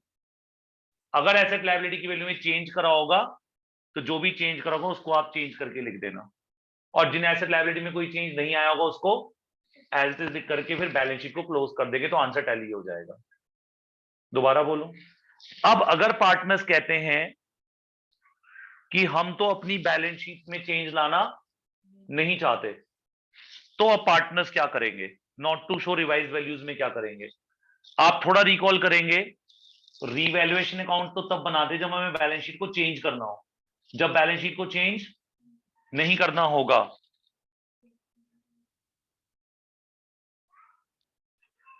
तो हम अपने आंसर में रीवैल्यूएशन अकाउंट की जगह क्या बनाएंगे? स्टेटमेंट ऑफ प्रॉफिट और लॉस ऑन रीवैल्यूएशन बनाएंगे। इसको कैसे बनाएंगे?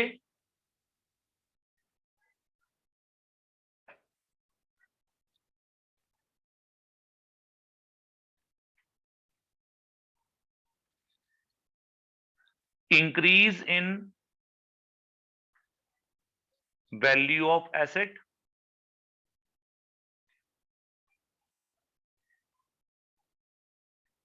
Decrease in value of asset. Increase in value of asset को क्या करेंगे? प्लस, और डिक्रीज इन वैल्यू को क्या करेंगे? क्योंकि वो लॉस है। इंक्रीज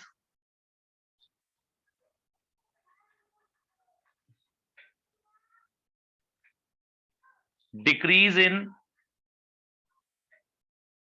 वैल्यू ऑफ लायबिलिटी को क्या करेंगे? प्लस, और increase in value of liability को क्या करेंगे? माइनस। अगर कोई अनरिकॉर्डेड एसेट होगी, जैसे वो कहेगा investment not shown in the books, a typewriter was not shown in the book, तो उसको ऐड करेंगे। और अगर कोई अनरिकॉर्डेड लायबिलिटी होगी, जैसे outstanding rent was not paid, तो वो माइनस करेंगे। अब क्या करेंगे? अब इसको प्लस माइनस करेंगे। अब फाइनल आंसर क्या आएगा? फाइनल आंसर भी या तो प्लस में आएगा या माइनस में। प्लस में आएगा तो प्रॉफिट हो जाएगा, माइनस में आएगा तो लॉस हो जाएगा। अब क्या करना है? अब आपको वही एंट्री सेम बनानी है, गेनिंग टू सैक्रिफाइसिंग वाली। कैसे बनेगी? आप यहां पर सैक्रिफाइसिंग रेशियो निकालेंगे, old ratio minus new ratio, A के लिए, बी के लिए और सी के लिए।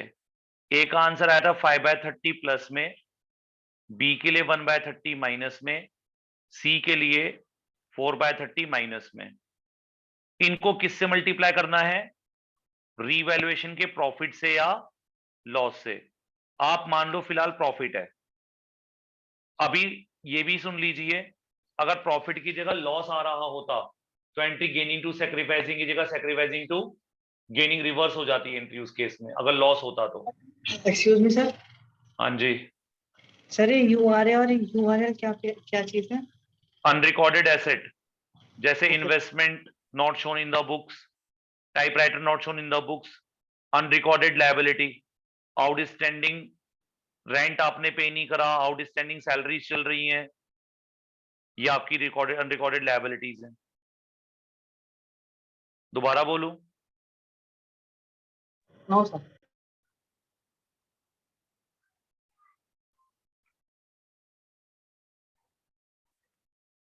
क्या एंट्री बनेगी अब बताइए जल्दी से।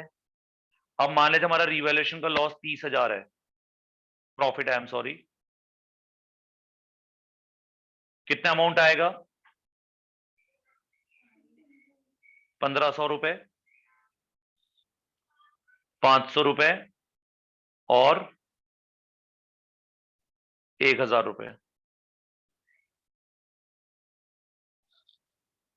या 5,000 रुपए। गलत हो रहा है ना कुछ? 30,000 डिवाइडेड बाय 30 1,000, ये अमाउंट आएगा आपका ए का 5,000, बी का आएगा 1,000 और सी का आएगा कितना? 4,000। क्या एंट्री बन जाएगी? B's capital account debit 1,000, C's capital account debit 2,000, to A's capital account I am sorry 4,000, to A's capital account 5,000। अब यही एंट्री रिवर्स कब होती? अगर ऊपर आंसर प्रॉफिट का लॉस आया तो एंट्री रिवर्स हो जाती। समझ आ गई बात? यहां करके चैप्टर खत्म हो जाता है एंट्री वाइज। अब इसमें क्या बनाना है? Capital account. उसके लिए 10 मिनट लगेंगे और अभी मैंने 15 मिनट पहले बोला था आपको 7:30 से ऊपर जाएंगे। पढ़ाऊंगा मैं छोड़ूंगा नहीं भाई, नहीं आज ही होगा। रिकैप करेंगे एक बार चैप्टर को। पहला टॉपिक, क्योंकि एंट्री वाइज करनी जरूरी है तभी पोस्टिंग हो पाएगी। पहला स्टेप था गुडविल की वैल्यूएशन का, फर्म की गुडविल निकालिए, सैक्रिफाइसिंग रेशियो बंद हो गया। यहां आ जाओ।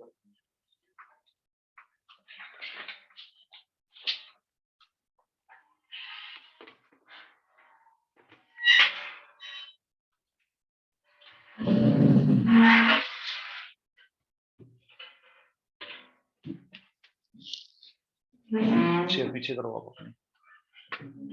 हाँ बैठो आराम से। सबसे पहले गुडविल की वैल्यूएशन करी थी एवरेज सुपर कैपिटलाइजेशन से, फिर सैक्रिफाइसिंग रेशियो निकाली थी, फिर उससे एंट्री बनाई थी हमने गेनिंग टू सैक्रिफाइसिंग, फिर टॉपिक चला गया था गुडविल की सेकंड एंट्री पे राइट ऑफ करने वाली एंट्री, तो उसकी एंट्री एबीसी टू गुडविल थी। फिर नेक्स्ट टॉपिक आ गया था एक्यूमुलेटेड प्रॉफिट और लॉसेस का। पहला केस था बांटने वाला, बांटने में पार्टनर क्रेडिट होते हैं प्रॉफिट में, लॉस में पार्टनर डेबिट होते हैं। जब प्रॉफिट बांटते तो पार्टनर क्रेडिट में जाते हैं और रिजर्व्स के नाम ऊपर आ जाते हैं, लॉस में पार्टनर डेबिट में जाते हैं और लॉस के नाम नीचे आ जाते हैं। और जब पार्टनर इनको डिस्ट्रीब्यूट करना नहीं चाहते फिर क्या होता है स्क्रीन पे देखिए, नेट इफेक्ट निकालते हैं उस केस में। जो 180 का आंसर आया उसे वही गुडविल वाले तरीके से सॉल्व कर देते हैं क्वेश्चन को, ठीक है। लेकिन क्वेश्चन ये तो तब बात हुई जब क्वेश्चन सिर्फ, या तो आपके टेस्ट में क्वेश्चन सिर्फ गुडविल का आया या सिर्फ किसका आया एक्यूमुलेटेड प्रॉफिट और लॉस का, लेकिन मर्ज होके भी तो आएंगे टॉपिक। तो जब क्वेश्चन मर्ज होकर के आ जाए और क्वेश्चन में गुडविल भी हो और एक्यूमुलेटेड प्रॉफिट और गुडविल भी हो, एक्यूमुलेटेड प्रॉफिट और एक्यूमुलेटेड लॉस भी हो, लेकिन रिजर्व का केस कौन सा लग रहा हो? लॉसेस का, नॉट टू डिस्ट्रीब्यूट। तो गुडविल को और प्रॉफिट को ऐड करेंगे, लॉसेस को क्या करेंगे? माइनस। जो नेट इफेक्ट आएगा उससे एंट्री बना देंगे गेनिंग टू सैक्रिफाइसिंग, और दो टॉपिक की एंट्री एक ही रहेगी फिर। लेकिन अगर यहां पर गुडविल के साथ रिजर्व को बांटने का लिखा होता कि गुडविल दी है लेकिन रिजर्व और लॉसेस को बांटना है, तो गुडविल की एंट्री अलग होती, गेनिंग टू सैक्रिफाइसिंग, रिजर्व को बांटने की एंट्री अलग होती है, लॉस नहीं पूरा क्वेश्चन सॉल्व होता देन उस केस में। नेक्स्ट टॉपिक कौन सा है? रीवैल्यूएशन का। पार्टनर्स चाहते हैं बैलेंस शीट में चेंजेस डालेंगे हम, तो रीवैल्यूएशन अकाउंट बनाओ, उसका प्रॉफिट निकालो, लॉस निकालो, पार्टनर्स में बांट दो, ठीक है। प्रॉफिट बांटने की एंट्री क्या होगी? सेम जैसे एक्यूमुलेटेड प्रॉफिट की है, प्रॉफिट बांटोगे रीवैल्यूएशन का तो पार्टनर्स क्रेडिट में जाएंगे और डेबिट क्या हो जाएगा, रीवैल्यूएशन। लॉस में पार्टनर डेबिट में जाएंगे, नीचे क्या लग जाएगा, रीवैल्यूएशन। दोबारा बोलूं, और रीवैल्यूएशन की डेबिट साइड की एंट्री कौन सी होती है, रीवैल्यूएशन टू टू टू, जिनके आगे लगा तो एक एंट्री बन जाती है, और जिनके आगे जो बाय में होती है उनको डेबिट करके टू रीवैल्यूएशन हो जाता है। अगर पार्टनर चाहते हैं कि इनको चेंज ना किया जाए तो हम रीवैल्यूएशन का क्या बनाएंगे, स्टेटमेंट। उसका जो प्रॉफिट आएगा या लॉस आएगा उसको लेकर एंट्री क्या बनाएंगे, प्रॉफिट आने पर गेनिंग टू सैक्रिफाइसिंग, लॉस आने पर सैक्रिफाइसिंग टू गेनिंग। अगर सारी टॉपिक इकट्ठे आ जाए तो देखना पड़ता है कि जिन टॉपिक की एंट्री क्या है, गेनिंग टू सैक्रिफाइस, उन सबको तो एक ही जगह लेकर के एक ही एंट्री बना देते हैं। ऐसा कब होता है, जब गुडविल भी आती है, एक्यूमुलेटेड प्रॉफिट लॉस आता है और रीवैल्यूएशन आता है। नीचे क्या लिखा होता है, partners decided to pass a single journal entry. तो सिंगल एंट्री में तो एक एंट्री बनने का मतलब क्या है, गुडविल के साथ पार्टनर्स क्या चाहते हैं, रिजर्व को बांटा ना जाए और एसेट लायबिलिटी को चेंज ना किया जाए। तो उसमें गुडविल को plus accumulated profit minus losses plus revaluation का प्रॉफिट माइनस रीवैल्यूएशन का लॉस करके एक ही एंट्री बनाएंगे फिर हम लोग। समझ आ रही बात क्या बोल रहा हूं, समझ आ रही बात ये। लेकिन जब क्वेश्चन बिखरा हुआ हो, जैसे रिजर्व को बांटने को कहे तो गुडविल के साथ नहीं जुड़ सकता, एसेट लायबिलिटी को क्या करने को कहे, चेंज करने को कहे, तो फिर वो किसी के साथ भी नहीं जुड़ सकता, उसकी एंट्री अलग ही बनानी पड़ेगी आपको। समझ आ गई बात ये, क्लियर है ये, ठीक है। एक आखिरी बस 5 मिनट का काम देखेंगे, कैपिटल अकाउंट प्रिपरेशन करेंगे, कैपिटल अकाउंट प्रिपरेशन करेंगे, प्लीज सुनते जाना है ध्यान से।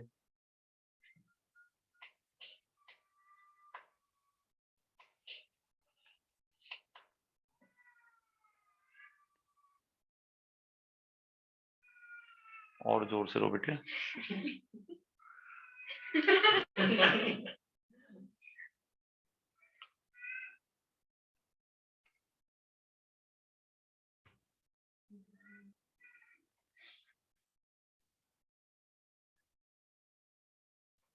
बहुत इंपॉर्टेंट टॉपिक है बेटा। जब आप कैपिटल अकाउंट बनाना शुरू करते हैं, फोन है आपके पास, चल रहा है उसमें, दिख रहा है उसमें, दिख रहा है नहीं दिख रहा है, बंद होने वाला है, देखो फिर वहां देखो। सबसे पहले आप क्या लिखोगे, बाय बैलेंस ब्रॉट डाउन, ए की कैपिटल, बी की कैपिटल और सी की कैपिटल। भाई परेशान मत हो, दुनिया कहीं नहीं जा रही, देख यहां पर।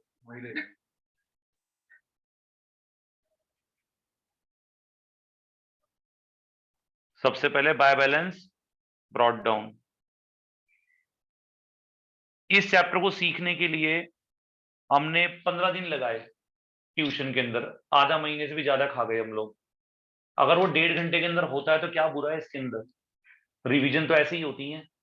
अब आपसे जो आज हमने डिस्कस करा, अगर आप घर जाकर विश्वास कीजिए, एडमिशन का भी चैप्टर खोलोगे ना तो आपको रिवैल्यूएशन अकाउंट भी वैसे ही बनाना है, एक्यूमुलेटेड प्रॉफिट लॉस भी वही करने हैं।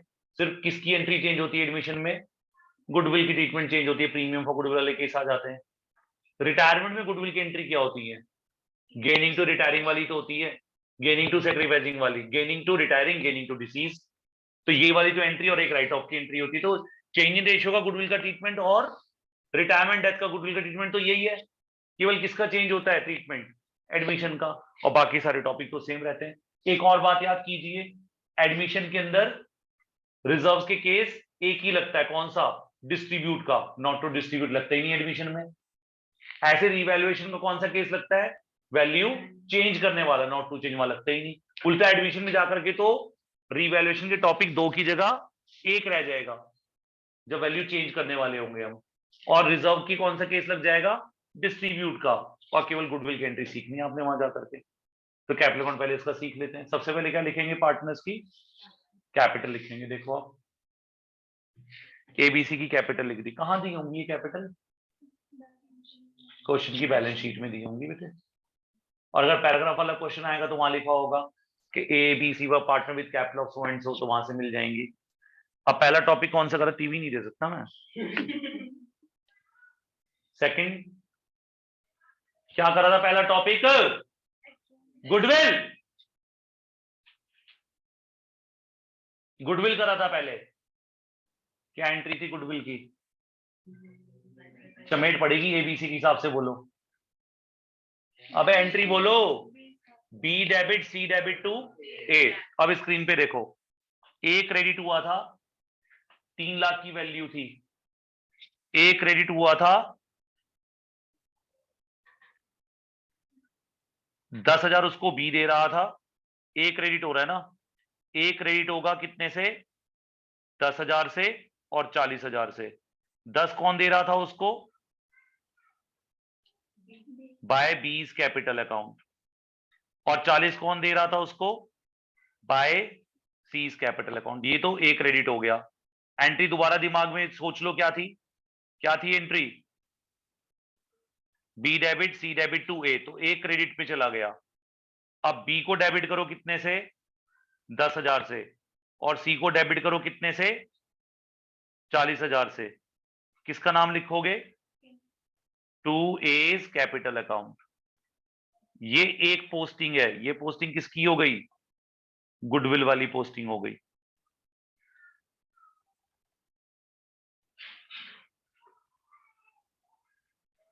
दोबारा बोलूं, ऐसी होती है पोस्टिंग। रिटायरमेंट में भी तो ऐसी पोस्टिंग होती है। रिटायरमेंट होता तो मैं क्या बोलता है यहां पर? ए कौन है इसमें? रिटायरिंग पार्टनर है, और डेथ में डिसीज पार्टनर है, तब भी तो हम एक ही क्रेडिट करते हैं। हाँ, यही तो रेशियो रखती है वहां पर भी, ओल्ड माइनस न्यू करके, न्यू माइनस ओल्ड करके जो आती है। उसमें पार्टनर को सेक्रीफाइस भी तो कर सकते हैं अगर किसी का आंसर नेगेटिव आ जाए तो।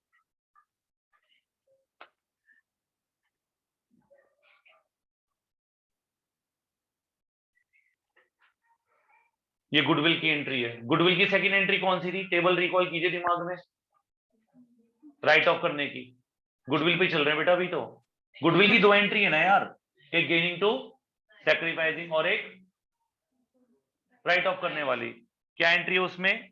ए debit, B debit, C debit to goodwill account. कितनी गुडविल मैंने ली थी याद कीजिए? 10,000 की गुडविल ली थी 5:3:2 में। तो कितना अमाउंट आया था? 5,000, 3,000 और 2,000।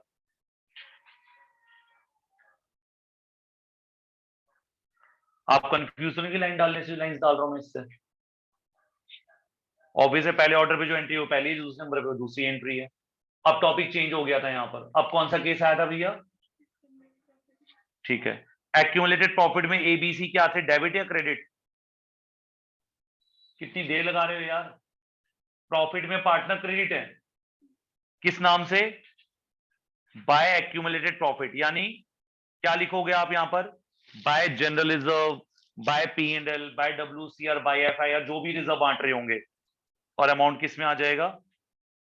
ए, बी और सी तीनों में। किस रेशियो में आ जाएगा? ओल्ड रेशियो में। और एक्यूमुलेटेड, खेल लो थोड़ा सा और इससे। और एक्यूमुलेटेड लॉस में कौन से हैं? पी एंड एल का डेबिट बैलेंस और एडवर्टीजमेंट लिख रहा हूं मैं सिर्फ, केवल एडवर्टीजमेंट अकाउंट, ये लॉसेज हैं। यहां पार्टनर इनसे क्या हो जाएंगे? डेबिट। कौन सी एंट्री है ये? डिस्ट्रीब्यूट के केस वाली। अब ये बताओ, अगर इनको डिस्ट्रीब्यूट ना करना होता तब इसकी एंट्री कैसे अपीयर हो रही होती? ऊपर कर चुके हो आप, थोड़ा दिमाग लगा के टीचर के दिमाग को भी तो पढ़ा करो यार। पहली एंट्री कौन सी बताई है? ए को क्रेडिट करा है किसके नाम से? BC के नाम से। और बी और सी को डेबिट करा है किसके नाम से? ए। इसी तरह की तो एंट्री सी में तो जाकर मर्ज होकर एंट्री हो गई होती, उसकी लेफ्ट एंट्री कहां आती फिर?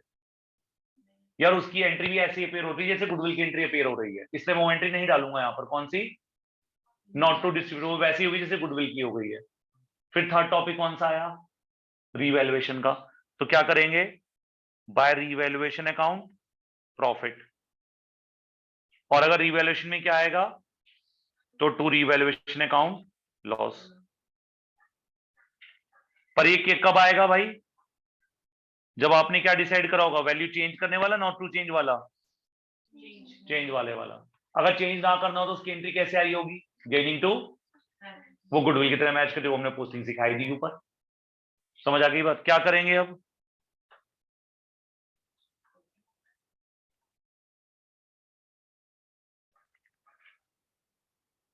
अब टोटल करेंगे यहां से।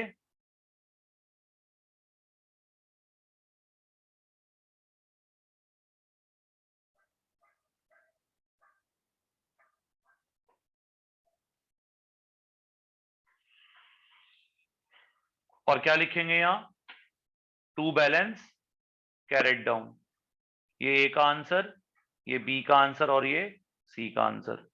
ये इनके क्लोजिंग, इनको याद रखना है आपने। मैंने आपसे कहा था फंडामेंटल में तो क्लोजिंग कैपिटल लिखते हैं, लेकिन बाकी चैप्टर में कैपिटल को क्लोजिंग नहीं लिखते, क्या लिखते हैं, एडजस्टेड कैपिटल लिखते हैं। दोबारा बोलूं, आप बैलेंस शीट बनाएंगे तो क्या करेंगे बताइए अब एक बारी। सबसे पहले कैपिटल कौन सी उतारोगे, जो अब आंसर में आई ये कैपिटल जाएंगी आंसर की बैलेंस शीट में। रिजर्व्स को और लॉसेस को किस कंडीशन पे देखोगे, बढ़ गए तो नहीं उतारेंगे, नहीं बटे तो उतारेंगे। और रीवैल्यूएशन को कैसे देखेंगे, वैल्यू चेंज करनी होगी तो चेंज करके लिखेंगे, एसेट लायबिलिटी को नहीं करनी होगी तो सेम उतारेंगे, फिर दोनों साइड का टोटल इक्वल आ जाएगा। बस बैलेंस शीट को ड्रॉ करना पॉसिबल नहीं है, वो क्वेश्चन को कराया, क्वेश्चन से कराया जाता है। अभी इक्वेशन मैं छोड़ रहा हूँ 1 मिनट बाद, पर धपड़ा धपड़ी मत करो प्लीज, 1 मिनट तो रुकना पड़ेगा। आपको ये जो चैप्टर मैंने पूरा कराया, पहले मैंने ये सोचा था कि मैं इसको पहले चेंज इन रेशियो को नहीं कराता, पहले मैं गुडविल के तीनों चैप्टर के टॉपिक बता देता हूँ। लेकिन मुझे ये लगा कि यार अगर मैं पूरा चेंज इन रेशियो का चैप्टर समझा देता हूँ तो मुझे आपको आगे का याद कराने में दिक्कत नहीं होगी। ये कहना पड़ेगा मुझे बस कि अब जो मैंने टेबल ब्लैंक छोड़ी अपनी स्क्रीन पे देखो आप, एडमिशन और रिटायरमेंट लीव टेबल ब्लैंक छोड़ी हुई है ना, इसमें नेक्स्ट क्लास में हम लोग यहाँ पर गुडविल की ट्रीटमेंट एडमिशन की करेंगे। और वहां पर सबसे बड़ा बेनिफिट क्या मिलेगा हमें, रिजर्व को डिस्ट्रीब्यूट करना होता है, नॉट टू डिस्ट्रीब्यूट लगेगा ही नहीं वहां पर। और वहां रिवैल्यूएशन अकाउंट बनाना था वो हम पहले ही बनाना सीख चुके हैं। तो क्या रह जाएगा, केवल गुडविल की ट्रीटमेंट रह जाएगी और एडमिशन का पोस्टिंग सिखानी है। ऐसे रिटायरमेंट की गुडविल की ट्रीटमेंट किससे मिलती जुलती है, रिटायरमेंट की गुडविल की ट्रीटमेंट किससे मिलती जुलती है, जो आज आपने पढ़ी वही सेम ट्रीटमेंट है रिटायरमेंट डेथ की। तो रुक जाएंगे यार, आप बात सुन के जाओ ना, है जाओ जाओ जाओ जाओ, आप जाओ ना, खुला हुआ दरवाजा वहां से।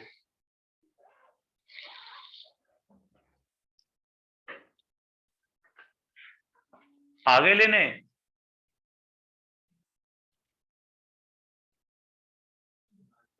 वंशिका ठीक है जाओ। तो एडमिशन में केवल किसकी एंट्री चेंज होगी, किसकी एंट्री चेंज होगी, गुडविल की। बाकी टॉपिक वैसे लगेंगे जैसे आज पढ़ाए हैं। ये वीडियो आपकी सेव हो रही है, इस वीडियो को आपको मैं शेयर कर दूंगा, आप लोग इसको चाहे अपने स्क्रीन रिकॉर्डर से रिकॉर्ड कर लेना, क्योंकि मेरे अकाउंट में ये तब तक है जब तक मेरे पास 5 GB की कैपेसिटी है इसको रिकॉर्ड करने की। 30-40 वीडियो आती है, ऑलरेडी फुल होने वाली है, तो इसलिए आप इसको अपनी स्क्रीन रिकॉर्डर से रिकॉर्ड कर लेना अगर अपने घर पे रिकॉर्ड करनी हो, क्योंकि एडमिशन रिटायरमेंट में यही चैप्टर आपके काम आने वाला है बेस में। ठीक है जी, अब नेक्स्ट क्लास में मैं एडमिशन का पॉइंट और रिटायरमेंट को रिवाइज करा के फिर आप अपने न्यूमेरिकल थोड़े बहुत घर में कीजिए जैसे आपको बताया गया है। ऑनलाइन वाले बच्चों को समझ आ गया, क्योंकि ऑनलाइन में जो बच्चे पढ़ रहे हैं सेक्टर 3 वाले, उनमें आपको याद है कि यही टॉपिक मेरा चल रहा था आज ट्यूशन में, हाँ ना तो बोल दो। Yes sir. यस तो ये वाला ही चैप्टर आपको मैंने आज कराया था। आपने गुडविल का टॉपिक करा था, एक्यूमुलेटेड प्रॉफिट लॉस के केस करे थे, पर मैंने आज रीवैल्यूएशन भी बता दिया, तो अब आप लॉन्ग क्वेश्चन भी कर सकते हो इस चैप्टर के। कल मिलते हैं हम लोग।